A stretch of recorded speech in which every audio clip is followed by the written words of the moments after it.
ಇವತ್ತಿನ 30 ಜಿಲ್ಲೆಯ 30 ಸುದ್ದಿಗಳನ್ನು ಒಂದೊಂದಾಗಿ ನೋಡ್ತಾ ಹೋಗೋಣ.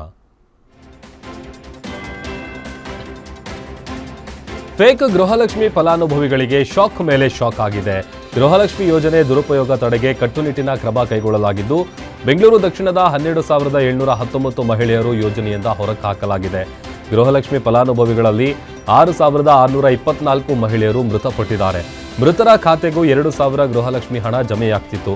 ಇನ್ನು 4,800 ತೆರಿಗೆ ಪಾವತಿದಾರರು ಫಲಾನುಭವಿಗಳ ಪಟ್ಟಿಯಲ್ಲಿ ಪತ್ತೆಯಾಗಿದ್ದು, ಆಧಾರ್ ಸೀಡಿಂಗ್ ಮಾಡದ 1,295 ಮಂದಿಗೂ ಗೃಹಲಕ್ಷ್ಮಿ ಸೌಲಭ್ಯ ಸಿಗ್ತಾ ಇತ್ತು. ಮಹಿಳಾ ಮತ್ತು ಮಕ್ಕಳ ಅಭಿವೃದ್ಧಿ ಇಲಾಖೆಯ ಪರಿಶೀಲನೆಯ ವೇಳೆ ಅಕ್ರಮ ಬಯಲಾಗಿದೆ. ಇನ್ಮುಂದೆ ಗೃಹಲಕ್ಷ್ಮಿ ಹಣ ಪಡೆಯುವುದಕ್ಕೆ ಬಯೋಮೆಟ್ರಿಕ್ ಕಡ್ಡಾಯವಾಗಿದೆ.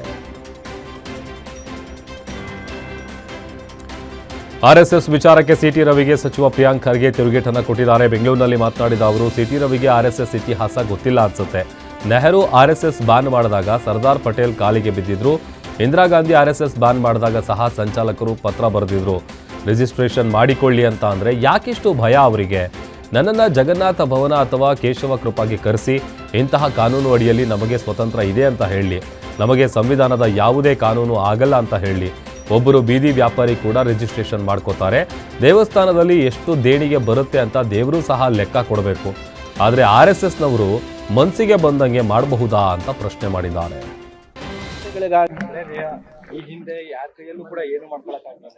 ಈಗ ನೋಡಿ, ಒಂದ್ ನಿಮಿಷ. First of all city Ravi ಅವರಿಗೆ RSS ಅವರ ಇತಿಹಾಸ ಗೊತ್ತಿಲ್ಲ ಅನ್ಸುತ್ತೆ. ಸರ್ದಾರ್ ಪಟೇಲ್ ಅವರು, ನೆಹರು ಅವರು ಬ್ಯಾನ್ ಮಾಡಿದಾಗ ಹೋಗಿ ಕೈಕಾಲು ಬಿದ್ದಿದ್ದು ಅದೇ RSS ಅವರು. ಇಂದಿರಾ ಗಾಂಧಿ ಅವರು ಬ್ಯಾನ್ ಮಾಡಿದಾಗ ಉದ್ದುದ್ದ ಪ್ರಶಂಸೆ ಲೆಟರ್ಗಳು ಬರ್ದಿದ್ದಾರೆ ಅವ್ರು ಸರ್ಸಂಚಾಲಕರು. ಓದಕ್ ಕೇಳ್ರಿ ಅವ್ರಿಗೆ ಇತಿಹಾಸ ಮೊದಲನೇದು. ಆಮೇಲೆ ರಿಜಿಸ್ಟ್ರೇಷನ್ ಮಾಡ್ಕೊಳ್ಳಿ ಅಂದ್ರೆ ಯಾಕಷ್ಟು ಭಯ ಅವರಿಗೆ?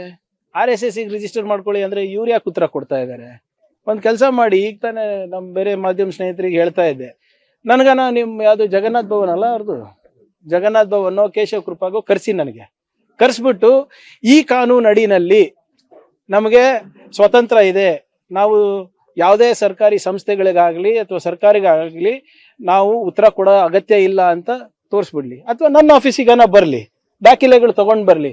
ನೋಡಿ ಸರ್, ಈ ಕಾನೂನು ಅಡಿನಲ್ಲಿ ನಮಗೆ ಯಾವುದೇ ನಮ್ಗೆ ಯಾವುದೇ ಸಂವಿಧಾನ ಲಾಗೂ ಆಗೋದಿಲ್ಲ, ನಮ್ಗೆ ಯಾವುದೇ ಕಾನೂನು ಲಾಗೂ ಆಗೋದಿಲ್ಲ ಅಂತ ನನ್ನ ಆಫೀಸಿಗನ ಬಂದು ಹೇಳಿ, ಇವ್ಯಾಲ್ಯೂಯೇಟ್ ಮಾಡ್ತೀನಿ. ತಪ್ಪಿದ್ರೆ ನಾನೇ ಕ್ಷಮೆ ಕೇಳ್ತೀನಿ, ಇಲ್ಲದ್ರೆ ಅವ್ರು ತಿದ್ಕೊಳಕ್ ಹೇಳಿ. Simple thing sir. ಯಾವ ದೇಶದಲ್ಲಿ ಒಬ್ಬ ಬೀದಿ ವ್ಯಾಪಾರ ರಿಜಿಸ್ಟರ್ ಆಗ್ಬೇಕು? ಹೌದಾ ಇಲ್ಲ? ಬೀದಿ ವ್ಯಾಪಾರಿಗಳು ರಿಜಿಸ್ಟರ್ ಆಗ್ಬೇಕು. ದೇವಸ್ಥಾನದಲ್ಲಿ ಎಷ್ಟು ದೇಣಿಗೆ ಬರ್ತಾ ಇದೆ ಅಂತ. ಮೋದಿ ಪ್ರಧಾನಿಯಾಗಿ 12 ವರ್ಷ ಪೂರೈಸಿದ ಹಿನ್ನೆಲೆ ರಾಜ್ಯಾದ್ಯಂತ ಬಿಜೆಪಿ ಪಾಳ್ಯದಲ್ಲಿ ಸಂಭ್ರಮ ಮನೆ ಮಾಡಿದೆ. ಬೆಂಗಳೂರಿನ RPC ಲೇಔಟ್ನ ಸಂಕಷ್ಟಹರ ಗಣಪತಿ ದೇವಸ್ಥಾನದಲ್ಲಿ ಕೇಂದ್ರ ಸಚಿವ ವಿ ಸೋಮಣ್ಣ ಪೂಜೆ ನೆರವೇರಿಸಿದರು. ತುಮಕೂರಿನಲ್ಲೂ ಬಿಜೆಪಿ ವತಿಯಿಂದ ಪ್ರಧಾನಿ ಮೋದಿ ಹೆಸರಲ್ಲಿ ಆಂಜನೇಯನಿಗೆ ಪೂಜೆ ಸಲ್ಲಿಸಲಾಯಿತು. ಇನ್ನು ಕೋಲಾರದಲ್ಲೂ ಕೂಡ ಬಿಜೆಪಿ ವತಿಯಿಂದ ಕೋಲಾರಮ್ಮ ತಾಯಿಗೆ ವಿಶೇಷವಾದಂಥ ಪೂಜೆಯನ್ನು ನೆರವೇರಿಸಲಾಯಿತು.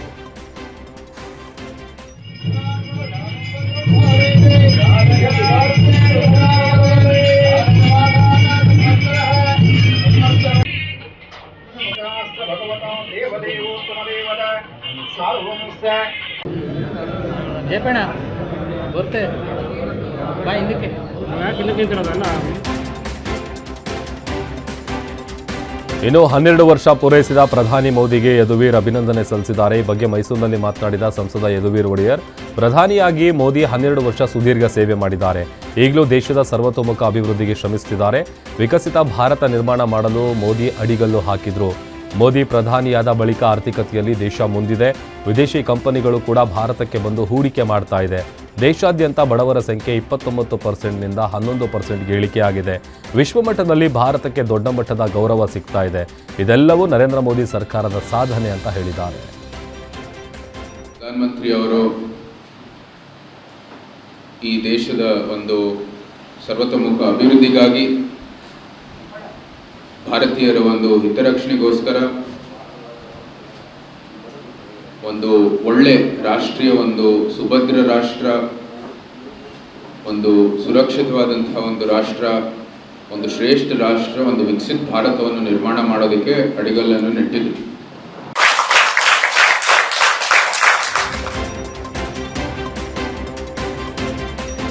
ಪ್ರಧಾನಿಯಾಗಿ ಮೋದಿ 12 ವರ್ಷ ಪೂರೈಸಿದ ಹಿನ್ನೆಲೆ ಪ್ರಧಾನಿ ಮೋದಿ ಬಗ್ಗೆ ಶಾಸಕ ಪ್ರದೀಪ್ ಈಶ್ವರ್ ಲೇವಡಿ ಮಾಡಿದ್ದಾರೆ. ಚಿಕ್ಕಬಳ್ಳಾಪುರದ ಮುದ್ದೇನಹಳ್ಳಿಯಲ್ಲಿ ಮಾತನಾಡಿದ ಅವರು 12 ವರ್ಷದಲ್ಲಿ ಮೋದಿ ಸಾಧನೆ ಜಾಸ್ತಿ ಇದೆ. ಮೆಲೋನಿಗೆ ಮೆಲೋಡಿ ಚಾಕ್ಲೇಟ್ ಕೊಟ್ಟಿದ್ದು ಮೊದಲ ಸಾಧನೆ. ಮೆಲೋಡಿ ಕೊಟ್ಟ ಕಿಲಾಡಿಗೆ 12ನೇ ವರ್ಷದ ಶುಭಾಶಯಗಳು ಅಂತ ವ್ಯಂಗ್ಯವಾಡಿದ್ದಾರೆ. 12 ವರ್ಷದಲ್ಲಿ ನಿರುದ್ಯೋಗ ಜಾಸ್ತಿ ಮಾಡಿದ್ರು. ವಿದೇಶಿ ಸಾಲ, ಪೆಟ್ರೋಲ್, ಡೀಸೆಲ್, ಗ್ಯಾಸ್ ಬೆಲೆ ಏರಿಸಿದ್ರು. ಒಬ್ಬೊಬ್ಬರಿಗೆ 15 ಲಕ್ಷ ಹಾಕ್ತೀನಿ ಅಂದ್ರು, 15 ಪೈಸೆನೂ ಬರಲಿಲ್ಲ. ಕಾಂಗ್ರೆಸ್ ಇಟ್ಟ ಹೆಸರುಗಳನ್ನು ಬದಲಿಸಿದ್ದೇ ಮೋದಿ ಸಾಧನೆ. 2029ಕ್ಕೆ ಇಂಡಿಯಾ ಕೂಟ ಅಧಿಕಾರಕ್ಕೆ ಬರುತ್ತೆ. ರಾಹುಲ್ ಪ್ರಧಾನಿ ಆಗ್ತಾರೆ ಅಂತ ಹೇಳಿದ್ದಾರೆ. ಅವರು ಮಾಡಿರೋ ಭಾಳ ಸಾಧನೆಗಳ ಪಟ್ಟಿ ಇದೆ. ಇಟಲಿಗೆ ಹೋಗಿ ಮೆಲೋನಿಗೆ ಮೆಲೋಡಿ ಚಾಕ್ಲೇಟ್ ಕೊಟ್ಟರು, ಅದು ಅವರ ಮೊದಲ ಸಾಧನೆ. ಇಲ್ಲಿಂದ ಪಾರ್ಲೆ ಕಂಪನಿ ಮೆಲೋಡಿ ಚಾಕ್ಲೇಟ್ ತೊಗೊಂಡೋಗಿ ಇಟಲಿ ಪ್ರೈಮ್ ಮಿನಿಸ್ಟರ್ ಕೊಟ್ಟಂಥ ಮೆಲೋಡಿ ಕೊಟ್ಟಂಥ ಕಿಲಾಡಿಗೆ 12 ವರ್ಷದ ಶುಭಾಶಯಗಳು. ಈ 12 ವರ್ಷದಲ್ಲಿ ಅವ್ರು ಮಾಡಿದ್ದೇನು ಅಂದರೆ ನಿರುದ್ಯೋಗ ಜಾಸ್ತಿ ಮಾಡಿದ್ರು, ವಿದೇಶಿ ಸಾಲ ಜಾಸ್ತಿ ಮಾಡಿದ್ರು, ಸಿಲಿಂಡರ್ ರೇಟ್ ಜಾಸ್ತಿ ಮಾಡಿದ್ರು, ಪೆಟ್ರೋಲ್ ರೇಟ್ ಜಾಸ್ತಿ ಮಾಡಿದ್ರು, ಡೀಸೆಲ್ ರೇಟ್ ಜಾಸ್ತಿ ಮಾಡಿದ್ರು, ಬಡವ್ರಿಗೆ ಮನೆಗಳು ಹಾಕ್ಕೊಡ್ತೀವಿ ಅಂತ ಆ ಪ್ರಾಮಿಸ್ ಬ್ರೇಕ್ ಮಾಡಿದ್ರು. ಅದೇನೋ ಒಬ್ಬೊಬ್ಬರ ಅಕೌಂಟ್ಗೆ 15 ಲಕ್ಷನಂತೆ, 15 ಪೈಸಾನೂ ಬರಲಿಲ್ಲ. ಇದು ಮೋದಿಯವರ ಸಾಧನೆಗಳು. ಈ ಮೋದಿ ಅಂಧಭಕ್ತ ಇದ್ದಾರೆ ಕೆಲವರು ಸೋಷಿಯಲ್ ಮೀಡಿಯಾದಲ್ಲಿ. ಅದು ಮೋದಿಯವರ ಅಂಧಭಕ್ತರಲ್ಲ, BJPಯ ಸೋಷಿಯಲ್ ಮೀಡಿಯಾದ 300-400 ಜನ ಅಂಧಭಕ್ತರು. ಅವ್ರಿಗೆ ಅಂಧಭಕ್ತಿಗೆ ಲಿಮಿಟೇ ಇಲ್ಲ. ನೋಡಿ, ಈ ದೇಶಕ್ಕೆ ಇಬ್ಬರು ಹಾನಿಕಾರಕ, ಈ ಅಂಧಭಕ್ತರು ದೇಶದ್ರೋಹಿಗಳು. ಅವರು ಮಾಡಿರೋ ಭಾಳ ಸಾಧನೆಗಳ ಪಟ್ಟಿ ಇದೆ. ಇಟಲಿಗೆ ಹೋಗಿ ಮೆಲೋನಿಗೆ ಮೆಲೋಡಿ. ಪ್ರಾದೇಶಿಕ ಪಕ್ಷ ಮುಗಿಸೋದೇ ಬಿಜೆಪಿ ಅಜೆಂಡಾ ಅಂತ ಬಿಜೆಪಿ ವಿರುದ್ಧ ಕಾಂಗ್ರೆಸ್ ಶಾಸಕ ಕದ್ಲೂರು ಉದಯ್ ತೀವ್ರ ವಾಗ್ದಾಳಿ ನಡೆಸಿದ್ದಾರೆ. ಮದ್ದೂರಿನಲ್ಲಿ ಮಾತನಾಡಿದ ಅವರು, ದೇಶದಲ್ಲಿರುವ ಪ್ರಾದೇಶಿಕ ಪಕ್ಷಗಳನ್ನು ಮುಗಿಸೋದೇ ಬಿಜೆಪಿ ಅಜೆಂಡಾ. ಬಿಜೆಪಿಗೆ ಕಾಂಗ್ರೆಸ್ ಮಾತ್ರ ಎದುರಾಳಿಯಾಗಿದೆ. ದೇಶದ ಪ್ರಾದೇಶಿಕ ಪಕ್ಷಗಳನ್ನು ಮೈತ್ರಿ ಮಾಡಿಕೊಳ್ಳುವ ಮೂಲಕ ಆ ಪಕ್ಷವನ್ನು ಹಂತ ಹಂತವಾಗಿ ಮುಗಿಸೋದೇ ಬಿಜೆಪಿ ಗುರಿಯಾಗಿದೆ. ದೇವೇಗೌಡರಿಗೆ ರಾಜ್ಯಸಭಾ ಸದಸ್ಯ ಸ್ಥಾನದ ಅವಕಾಶ ಕಲ್ಪಿಸಿ ಗೌರವಿಸಬೇಕಾಗಿತ್ತು. ಆದರೆ ಬಿಜೆಪಿ ನಾಯಕರು ಅಗೌರವ ತೋರಿದ್ದಾರೆ.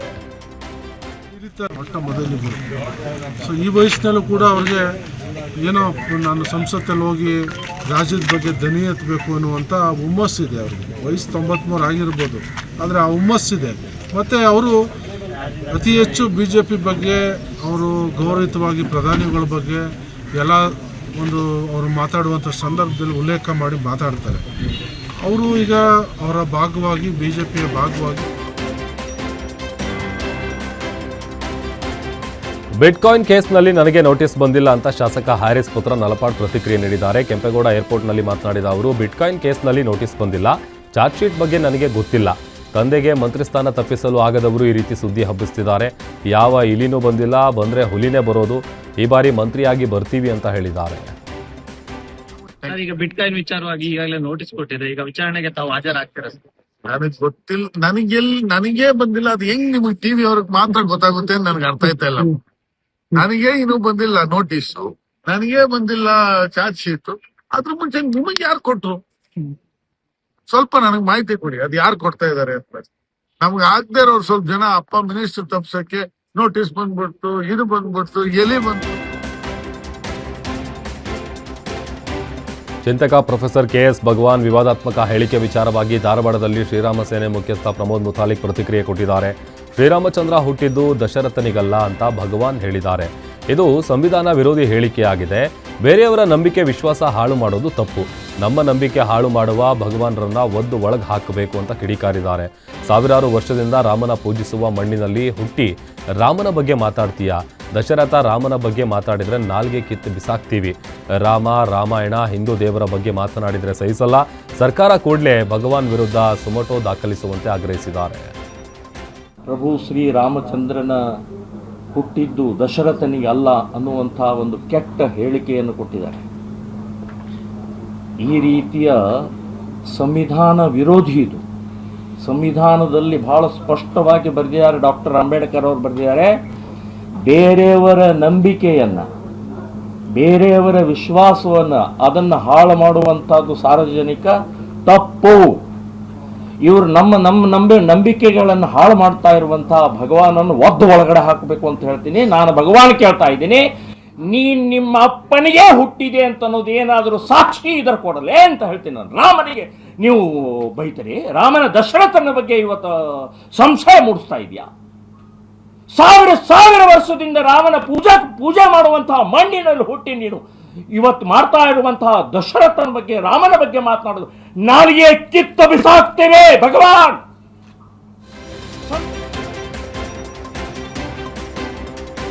ಮಾಜಿ ಡಿಸಿಎಂ ಕೆಎಸ್ ಈಶ್ವರಪ್ಪಗೆ ಹುಟ್ಟುಹಬ್ಬದ ಸಂಭ್ರಮದ ಹಿನ್ನೆಲೆ ಶಿವಮೊಗ್ಗದಲ್ಲಿ 400 ವೈದಿಕರಿಂದ ರುದ್ರಪಾರಾಯಣ ಹಾಗೂ ಸಾಮೂಹಿಕ ಸತ್ಯನಾರಾಯಣ ಪೂಜೆ ನಡೆಯಿತು. ಪೂಜೆಯಲ್ಲಿ 2,000ಕ್ಕೂ ಹೆಚ್ಚು ದಂಪತಿಗಳು ಭಾಗಿಯಾಗಿದ್ದರು. ಇನ್ನು ಈಶ್ವರಪ್ಪ ನಿವಾಸಕ್ಕೆ ವಿವಿಧ ಮಠಾಧೀಶರು, ವಿವಿಧ ಸಂಘ ಸಂಸ್ಥೆಯ ಪ್ರಮುಖರು ಭೇಟಿ ನೀಡಿ ಶುಭಾಶಯ ಕೋರಿದರು. ಹೊರ ರಾಜ್ಯದಿಂದಲೂ ಕೂಡ ಆಗಮಿಸಿದ ಕಾರ್ಯಕರ್ತರು, ಮುಖಂಡರು, ಸ್ವಾಮೀಜಿಗಳು ಕೂಡ ಈಶ್ವರಪ್ಪಗೆ ಶುಭ ಹಾರೈಸಿದರು. ಅಲ್ಲದೆ ಶ್ರೀಗಂಧ ಸಾಂಸ್ಕೃತಿಕ ಸಂಸ್ಥೆ, ಮಾರಿಕಾಂಬಾ ಮೈಕ್ರೋ ಫೈನಾನ್ಸ್, ಈಶ್ವರಪ್ಪ ಅಭಿಮಾನಿಗಳ ಬಳಗದ ವತಿಯಿಂದ ಈಶ್ವರಪ್ಪ ಅವರ ಹುಟ್ಟುಹಬ್ಬವನ್ನು ಬಹಳ ವಿಜೃಂಭಣೆಯಿಂದ ಆಚರಿಸಲಾಯಿತು. ಯಾದಗಿರಿ ಜಿಲ್ಲೆಯಲ್ಲಿ ಭಾರೀ ಮಳೆ ಆಗ್ತಾ ಇದ್ದು, ಭಾರೀ ಮಳೆಗೆ ಸುರಪುರ ತಾಲೂಕಿನ ಮುದನೂರು ಗ್ರಾಮದ ಸೇತುವೆ ಜಲಾವೃತವಾಗಿ ಸಂಪರ್ಕ ಕಡಿತಗೊಂಡಿದೆ. ಇನ್ನು ಸೇತುವೆ ಮುಳುಗಡೆಯಿಂದ ಊರಿಗೆ ತೆರಳಲು ಗ್ರಾಮಸ್ಥರು ಪರದಾಟ ನಡೆಸಿದರು. ಬಳಿಕ ಸೇತುವೆ ಕುಸಿಯುವ ಆತಂಕ ವ್ಯಕ್ತಪಡಿಸಿದರು. ಸೇತುವೆ ದುರಸ್ತಿ ಮಾಡುವಂತೆ ಗ್ರಾಮಸ್ಥರು ಆಗ್ರಹಿಸಿದ್ದಾರೆ. ಅಕ್ರಮಗಳಿಗೆ ಸಾಥ್ ಕೊಟ್ಟ ಹಿನ್ನೆಲೆ ಬಳ್ಳಾರಿ ಗ್ರಾಮಾಂತರ ಪೊಲೀಸ್ ಠಾಣೆ ಸಿಪಿಐ ಉದಯ ರವಿ ಅವರನ್ನು ಸಸ್ಪೆಂಡ್ ಮಾಡಲಾಗಿದೆ. ಅಧಿಕಾರ ದುರುಪಯೋಗ ಮಾಡಿಕೊಂಡು ಅಕ್ರಮಗಳಿಗೆ ಸಾಥ್ ಕೊಟ್ಟ ಹಿನ್ನೆಲೆ ನಿರ್ದಾಕ್ಷಿಣ್ಯವಾಗಿ ಪೊಲೀಸ್ ಮಹಾನಿರ್ದೇಶಕ ಡಾಕ್ಟರ್ ಎಂಎ ಸಲೀಂ ಕ್ರಮ ಕೈಗೊಂಡಿದ್ದಾರೆ.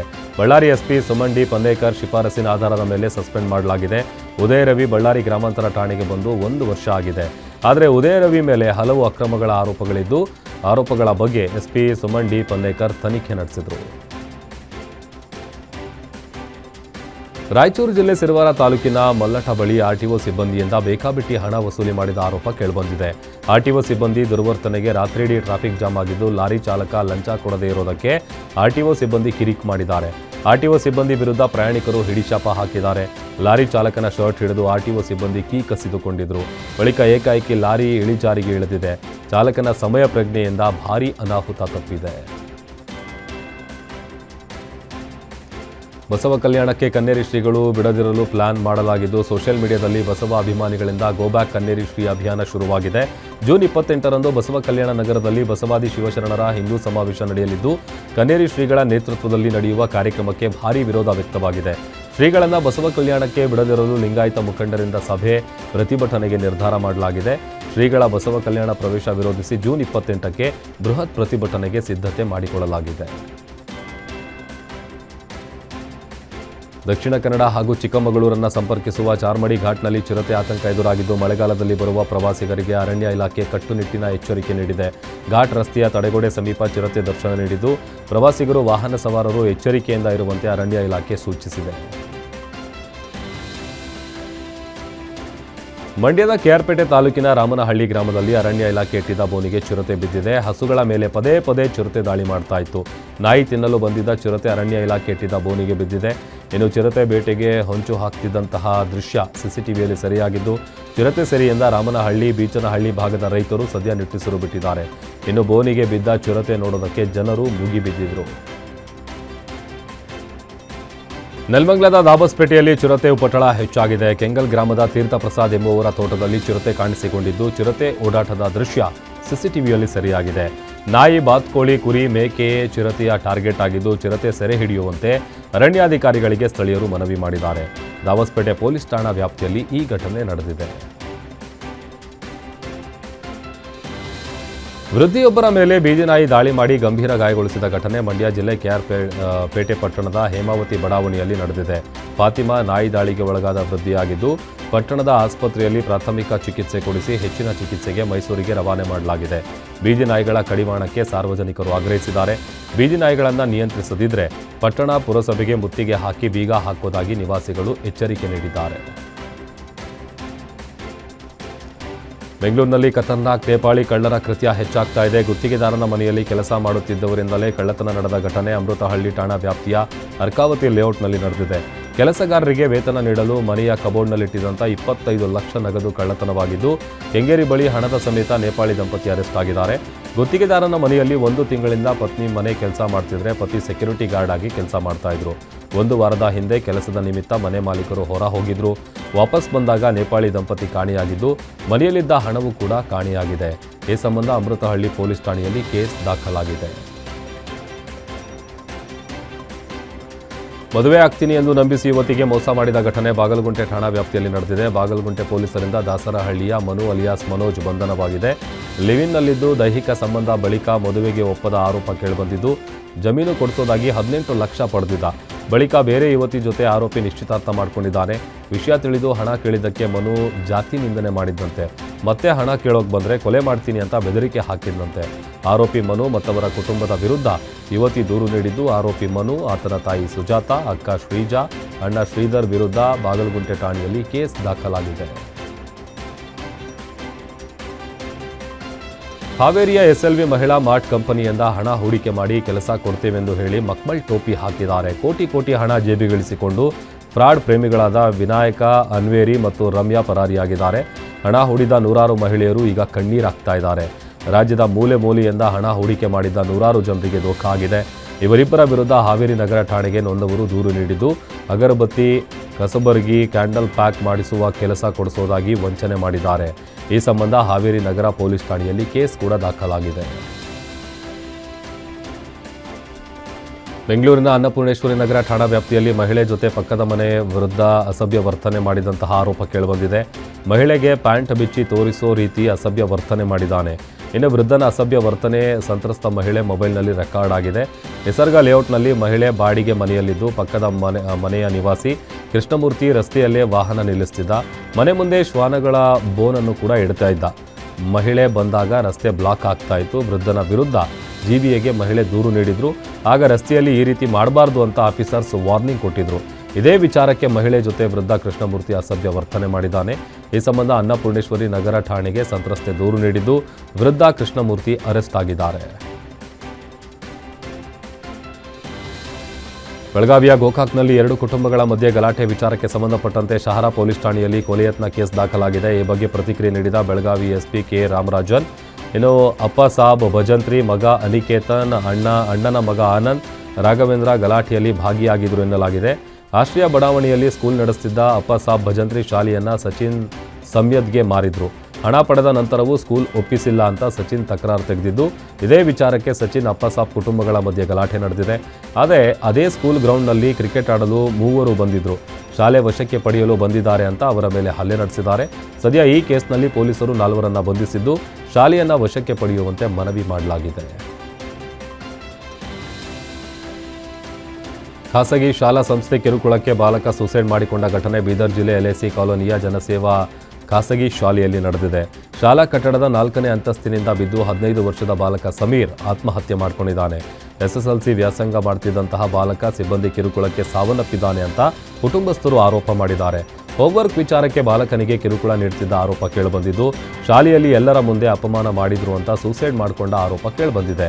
ಅಲ್ಲದೆ ಪರ್ಮಿಷನ್ ಇಲ್ಲದೆ ಶಾಲೆಯವರಿಂದಲೇ ಪೋಸ್ಟ್ ಮಾರ್ಟಂಗೆ ಶಿಫ್ಟ್ ಮಾಡಲಾಗಿದ್ದು, ಬ್ರಿಮ್ಸ್ ಶವಾಗಾರದ ಮುಂದೆ ಮೃತ ಬಾಲಕನ ಕುಟುಂಬಸ್ಥರ ಆಕ್ರಂದನ ಮುಗಿಲು ಮುಟ್ಟಿದೆ.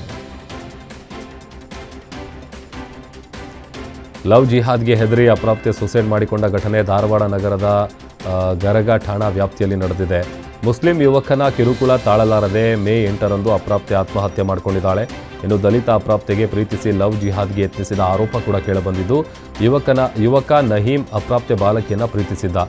ಬಳಿಕ ಅಪ್ರಾಪ್ತೆಗೆ ಬುರ್ಕಾ ಹಾಕಿಸಿ ಆಕೆಯೊಂದಿಗೆ ಸುತ್ತಾಡುವಾಗಲೇ ಪೋಷಕರಿಗೆ ಬಾಲಕಿ ಸಿಕ್ಕಿ ಬಿದ್ದಿದ್ದಾಳೆ. ಬಾಲಕಿಗೆ ಬೈದು ಅಪ್ರಾಪ್ತೆ ಪೋಷಕರು ಬುದ್ಧಿವಾದ ಹೇಳಿದರು. ಆಗ ಯುವಕ ನಹೀಂನನ್ನ ಬಿಟ್ಟು ಅಪ್ರಾಪ್ತೆ ದೂರವಾಗಿದ್ದಕ್ಕೆ ಯುವಕ ನಿತ್ಯ ಕಿರುಕುಳ ಕೊಟ್ಟಿದ್ದರಿಂದ ಸೂಸೈಡ್ ಮಾಡಿಕೊಂಡಿದ್ದಾಳೆ. ಇನ್ನು ಆರೋಪಿಯನ್ನ ಬಂಧಿಸುವಂತೆ ದಲಿತ ಸಂಘಟನೆಗಳು ಆಗ್ರಹಿಸಿದೆ. ಕಾಡ್ಗೋಡಿಯಲ್ಲಿ ತಾಯಿಯಿಂದಲೇ ಮಗು ಕೊಲೆ ಕೇಸ್ಗೆ ಸಂಬಂಧಪಟ್ಟಂತೆ ಪಾಪಿ ಪ್ರಿಯಾಂಕಾ ಲವರ್ ಮೋಹನ್ ನಾಟಕ ಈಗ ಪೋಸ್ಟ್ ಮಾರ್ಟಂ ರಿಪೋರ್ಟ್ನಲ್ಲಿ ಬಯಲಾಗಿದೆ. ಕಾರ್ನಲ್ಲಿ ಮೋಹನ್ ಜೊತೆ ಇದ್ದ ಪ್ರಿಯಾಂಕಾ ಮಗಳು ವೆನ್ನೆಲಾ ಇದ್ಲು. ಆಗ ವೆನ್ನೆಲಾಳ ಹೊಟ್ಟೆಗೆ ಪ್ರಿಯಾಂಕಾ ಬಾಯ್ ಫ್ರೆಂಡ್ ಮೋಹನ್ ಬಲವಾಗಿ ಒದ್ದಿದ್ದ. ಬಲವಾದ ಪೆಟ್ಟು ಬಿದ್ದ ಬಳಿಕ ವೆನ್ನೆಲಾ ಮೂಗಲ್ಲಿ ರಕ್ತ ಬಂದಿತ್ತು. ವೆನ್ನೆಲಾ ಜೋರಾಗಿ ಅಳೋಕೆ ಶುರು ಮಾಡಿದಾಗ ಪಾಪಿ ಬಿಗಿಯಾಗಿ ಬಾಯಿ ಮುಚ್ಚಿದ್ದ.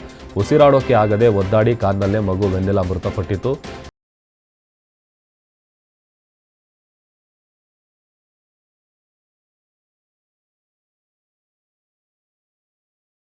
ಮಾಡಿಕೊಂಡ ಘಟನೆ ದಾವಣಗೆರೆಯ ರೈಲ್ವೆ ಪೊಲೀಸ್ ಠಾಣಾ ವ್ಯಾಪ್ತಿಯಲ್ಲಿ ನಡೆದಿದೆ. ನಿಟ್ಟುವಳ್ಳಿ ನಿವಾಸಿ 48 ವರ್ಷದ ಮಂಜುನಾಥ್ ಸೂಸೈಡ್ ಮಾಡಿಕೊಂಡ ವ್ಯಕ್ತಿಯಾಗಿದ್ದು, ಮೃತ ಮಂಜುನಾಥ್ ವಿಪರೀತ ಮದ್ಯಪಾನ ಮಾಡ್ತಿದ್ದ. ಮದ್ಯಪಾನ ಬಿಡುವಂತೆ ಮನೆಯವರು ಪದೇ ಪದೇ ಬುದ್ಧಿ ಹೇಳಿದ್ದಕ್ಕೆ ಬೇಸರಗೊಂಡು ಫೈರ್ ಆಫೀಸ್ ಹಿಂಭಾಗದಲ್ಲಿ ಚಲಿಸುತ್ತಿದ್ದ ರೈಲಿಗೆ ತಲೆ ಕೊಟ್ಟು ಆತ್ಮಹತ್ಯೆ ಮಾಡಿಕೊಂಡಿದ್ದಾನೆ.